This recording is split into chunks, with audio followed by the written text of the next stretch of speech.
afternoon.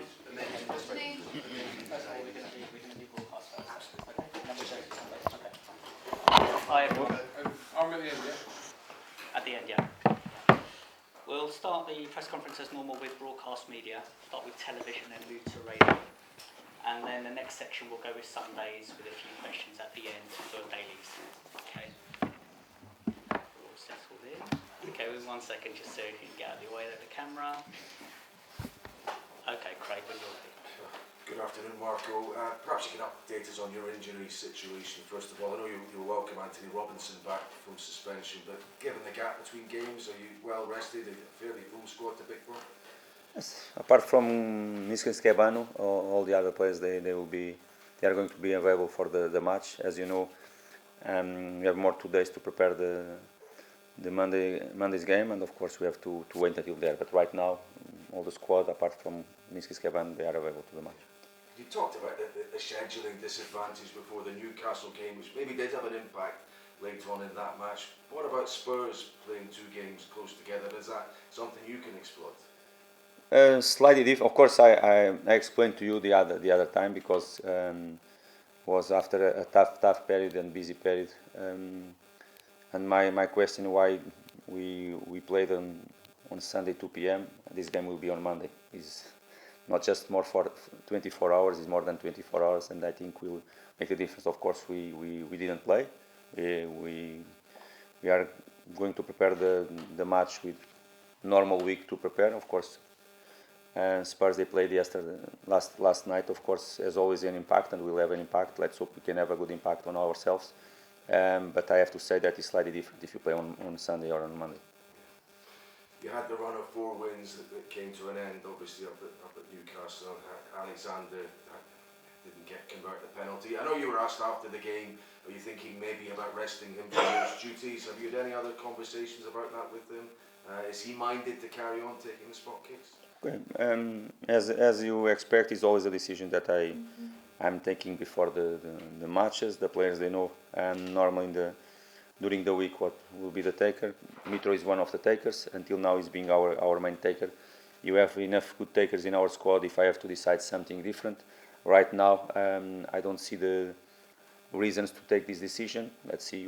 As I said, we have more days to prepare the match, more days to prepare penalties as well, and all the situations. If it will be Mitro again, we have all the confidence on him. If it will be Andres Pereira, William, enough good takers that you have, Harry Wilson, Tom Carney, and Bobby, they are the takers that you can decide in this way. But it's a decision for me to take on the match day with more time to work with them. But full confidence if Mitro has to go again. Yeah. Transfer-wise, obviously, we're reporting now that the club is having talks with Cedric Suarez. I don't know if you can enlighten us on whether that is progressing, or if you have other options in that particular area if that doesn't come to pass. No, I think you all know that you are looking forward to strengthen that position, not just that position, but it's one of the positions that we are trying. As I said before, to add someone for our squad to come here has to be someone that adds something really, because we have a good group of players. We have players that have been working so hard and they have been doing so well for our football club. Someone to sign now has to be someone that adds something really for us, that you feel that you can raise the level that we have in our squad, not just football-wise, but as a behavior, a commitment in our dressing room. That is something really important for us. I'm not talking about Cedric or other players, because Cedric is an Arsenal player. I am not here to talk about them, but it's a position that we are looking for to strengthen. Yeah, just last one from me. You want to keep all your best players. Are you confident that will be the case? Given the strong position you're in right now, you're not going to lose them. We have to. And I know that many talks about the right back position, but I have to mention Kenny Ted in this moment, because when you look forward to strengthen the squad, of course, in some moments when Kenny was not ready to play, I've decided to start with Bobby Reed. That is not the right back. Bobby did really well. He's always ready to help the team in any position that he can play. But of course, we need depth. We need players to compete, to raise the level and make the others to be better. But all the credits to Kenny Ted. He's doing a very good season. is improving in many aspects of the game, and we are really pleased to have him at this level right now. And of course, we want to have more competition inside, and why this is the reason why we are going to a right back position. About our players and the main players for us, of course, I don't want to lose anyone. I think right now will not make sense for us. I know that the market and we are in January, everything can happen, but of course we are not looking for it. We have to look to strengthen our squad and not to lose our best players. Thank you. Lindsay. Hi Marco. Hi. We know for Spurs that Harry Kane is such a threat for them in front of goal, and one of the things as a head coach that you must have been observing is how deep he's been coming to collect the ball. How are you going to try and cope with that? Yes, we have tried as well in the first game when we play against them in the first round, first half of the season. We know how he can link really well the game when he drop, and how they can be strong after with the moves from Son or Richarlison or Kulusevski. It doesn't matter who is going to play out wide. The way after they can be really narrow, and the way he can leak sometimes one touch, the way he can hold the ball, and after he show the capacity to make the right passes in the right moment as well. Of course, it's something that we are aware, and it's something that we have to try to block in some moments of the game with our central defense, sometimes with the other player to cover that space, because it's something that are really strong. You've also spoken to us about the strengths that Issa has and the strengths that Tosin has. Which one do you think is better match for this Good question, but you have to wait until Monday. Not just, of course, team, Tos,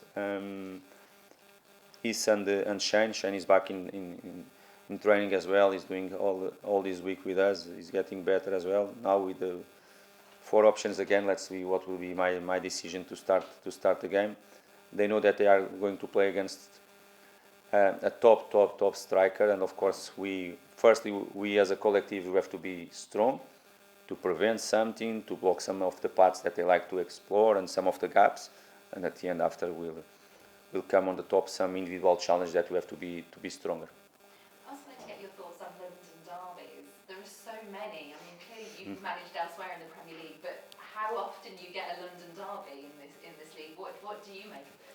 No, it's very good. It's a good feeling. I have to say. Okay, first this show how many clubs you have in this city, and strong clubs and big clubs as well. And this, I think, is fantastic for the fans. They even if you play at home or away, you are close, and you don't need to big journey, big travel to go to the matches as well. And I think it's a good feeling. It's a good feeling. Of course, you know, some London derbies, they are more special than the others, and for the fans as well. But will be always a London derby. I think this season is another thing that we have been changing the results, and not just our performance, the type of results, and something that we are changing if you compare with the last seasons in Premier League as well. And we want again, I think, for Premier League, many years that I think we haven't won against Tottenham at home as well, and we are going to try to change again. And you must never have thought that having Chelsea as nearby neighbours and Brentford as well, that you would be the top West London club right now. It's not something that I thought in the beginning of the season. If you ask me that 2 months ago, is not something important for me. I know that could be special right now for our fans. There is a good feeling for them when they look to the table properly. But okay, for us is game by game, looking for the 3 points, and of course we are pleased with the position we are. Definitely we are. Even we know that we could have even more points because we deserve it in some games, the way we lost some points as well. But right now, if you are ahead of Chelsea or not, is not the main thing for us really, because we know what we are fighting for, you know our reality as well. But at the same time, we have the enough ambition to play all the matches to get the 3 points. Thank you. Thank you. When we move on to radio now, we'll start with Emma Jones. Marco, you talked about playing Tottenham at Tottenham earlier this season. I don't know if you would agree that I think they were quite tough opponents for Fulham that day. If you beat them on Monday, you would move above them in the league table. I just wonder what that tells you about the continued improvement. Yes, I think we are, right now we are a much better team than that game. I agree with you, wasn't at all our best performance. And in some aspects of the game we didn't perform at our best level. Even so, we we fought until the end of the match to get a good result, even if I have to say that they played better than us in that afternoon and they deserved 3 points. It will be a different game, we hope, playing home at Cottage with fans behind. It's always tough for the opposition sides to come, and it's a good sign if you are in this position right now.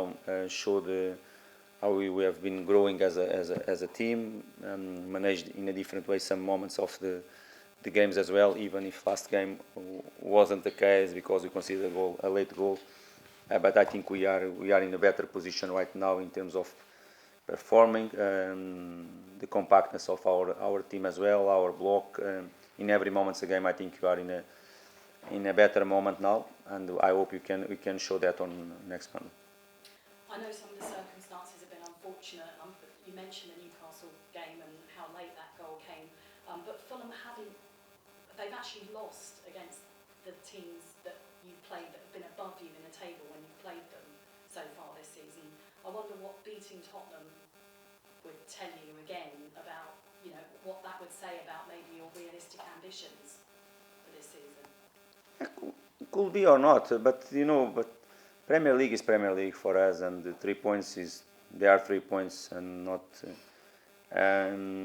You asked me before the Chelsea match because we were not able to win against the top 6 yet, and our results they were not at the best level against the top sides. And I said to you that 3 points in Premier League they are really tough to take. Doesn't matter the opposition. And 1 week after, now you are trying to go in a different direction, that we have to win against the teams that they are above us right now. Okay, let's see what we can do. Of course, if you ask me, our ambition to the match definitely is to go and to get the 3 points. It's always the way we work. It's always the way we approach every single game as well, and we have to respect. We cannot underestimate them because they are really good side. Their attack line is top level as a collective, and even if they are not playing at their best level, in some moments of the game they can punish you straight away. We have good examples the last few weeks when they did it as well. I think last night is a good example, that first half when they show the capacity in 2 minutes to score twice as well. They are tough to beat. Is another thing that we can improve from this season. Winning at teams that they are above us probably is not the main thing for us. We know that there are 3 points there and you want to fight for them. You say Tottenham are tough to beat, but they have been beaten recently, and Antonio Conte is under growing pressure. I wonder what you make of how Tottenham have been playing recently and the pressure that he's under as a manager. I think our main focus is not if they are under pressure or not, and our ambition comes from ourselves and our goals, what we want to do, what we want to improve as a squad, things that we have to improve from the last game, why you consider that late goal. This is the things that are really important for me and for us as a football club. If the team that you are going to play against, they are under pressure or not, and they lost the last few games or not, is not our main focus. Of course, we analyze them as a whole, as a team, their strengths, some that weakness, some that we can explore or not, pay more attention for this or that as well, but always with more focus on ourselves. About pressure that we all, as a manager, live as that of course the face is slightly different when you are in a good mood and you are winning football matches, but it has to be a privilege because it's something that we love. Finally, for me, is European qualification a realistic ambition now? Our ambition is to remain in Premier League, clear, and so important for this football club to be in Premier League consistently, and of course is the aim for us, is our goal, and we are not going to change. Everyone can have his opinion and talk about this situation. For us, it's clear our ambition, and you can see now that you are in German market how some clubs they are strengthening their squads, how they are showing the power and the capacity to keep buying players and signing players as well, and we have to be really realistic because even clubs they are really different position than us, they are showing the capacity to keep improving their squads as well. And sometimes when you try to put some different goals for this football club, we have to be realistic and to understand the reality of the football. Thank you. Okay, so we're going to go to just you in a second. Someone's got one question for broadcaster. We'll come to you. One question, Simon. Sonia. You said that remaining in the Premier League is the main target for this year. At what point will you feel that you've achieved that? Is 40 points the main target, or is it something that you won't look at until it's been like definitely mathematically confirmed? Okay, you know that mathematically is always difficult if you don't arrive in the last games of the season, just if the gap is too big. Of course, we all know that 40 points sometimes is that magic number that some clubs are looking for as well. Of course, if you achieve and when you achieve, we are here to talk again about the situation as well. Until there, I'm not looking even to talk about different goals or not. I think it's been one of the keys for us from last season, not just this season, because even last season our target was completely different. The goal was to be champion, and my answer to you every single week here was the same. We have to look game by game, 3 points in the next one, and after we want to achieve the main goal in the end of the season. And it's been one of the keys, because we don't change many things if it come a bad run in the future, because of course our restart is being fantastic after the World Cup break as well, but you know that can come a different run for us, and we have to be able to keep the calm and to keep going in the same way, in the same direction.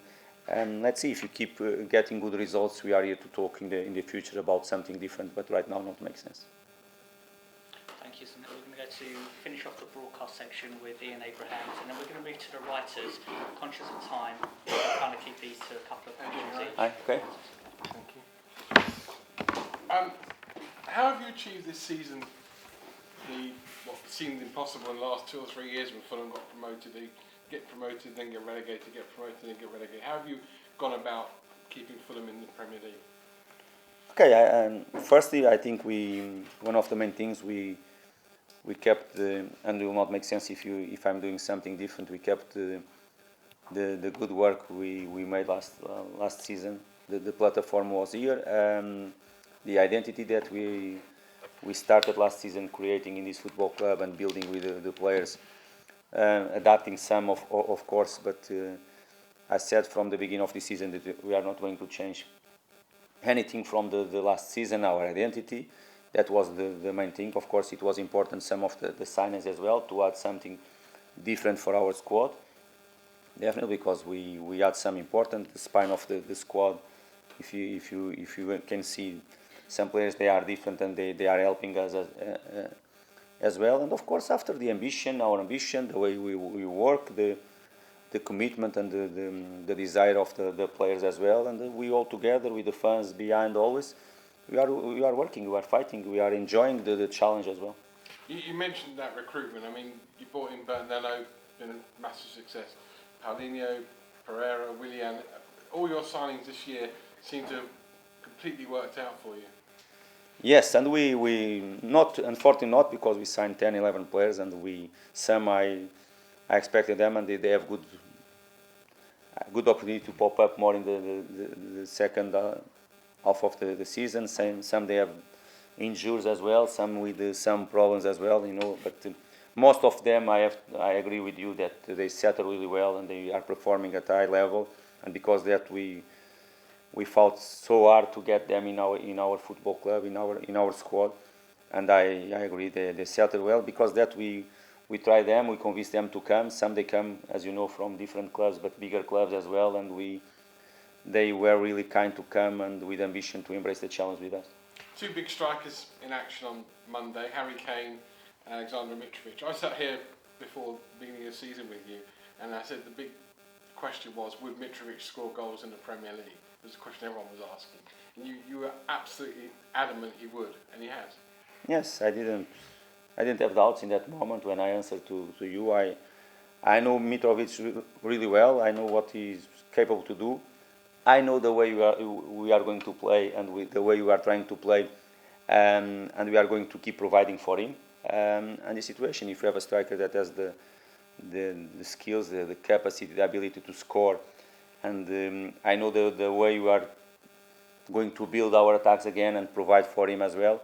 In that moment, it's impossible for me to say I was 100% sure, but I was fully convinced that we are going to provide again, and we are going to give the chance for him to score. And of course, after striker, they live from the moment as well. It's important to it was important for him that first game of the season when he performed at that level against Liverpool, and of course boost again his confidence for the top level again. Of course, in that moment I was fully convinced that he can do it because I believe on him. I know his capacities. I'm working with him every single day. At the same time, I knew in that moment the way we are going to play again. Antonio Conte is under big pressure coming into this game on Monday. You're not. You're. I know you're not mathematically safe, but you're in a really good position. Do you feel that you proved some of your critics wrong in terms of management in the Premier League? I have to prove for myself, for my players, and for my fans, for the fans of this football club. Everyone can have his opinion. It's not important. I respect all the opinions, of course, but it's not important for me. Some people sometimes they have opinions without knowing the really true behind the work. They don't know nothing what's happening in the clubs because sometimes they lose just the result. And of course, if the result is good, guy is a magician. If the result is not so good, he's not good enough. But football is not like that. And I think we have good examples sometimes. And I think some clubs where I were before, I think is a good example as well. But okay, it's not important to talk about this right now. About the pressure that Conte is leaving now and I'm not leaving. Can change in 1 month and a half and 2 months as well, can change quick, and football is like that, and it's not important for me right now. What I have to convince is firstly myself. I put pressure on myself to be better every single day, on my staff, they know the pressure they have as well, and I have to convince my players that is the right way and is for us to go, and I want them to enjoy with us. Nothing more is important for me. And finally, I mean, ambitions for the season. Now you're not going to go down. You're not going to go down. So FA Cup qualification for Europe. I mean, it's all there for you, isn't it? If you want to go for it. No, the FA Cup is really important competition for me, for our football club, and in 1 week time we have time to talk about Sunderland and that match that will be really important at Cottage. And about the Premier League, you are in a great position for us as a football club. Cares for our players, they deserve really to be there. I have to say, even you could have more points with a little bit more maturity in some moments of the game to manage the games in a different way. In some moments, we could have more points because they deserve it, the way they perform and the way they have been playing so far. But we are not. I repeat again, we are not going to change anything. That you have really ambition. I'm really ambitious. The way I like to play as well. I think we show that as well. But we have to be realistic at the same time. And our main target now, our main goal is still the same until now. Thank you. Thank you. Nice to see you. Broadcast section.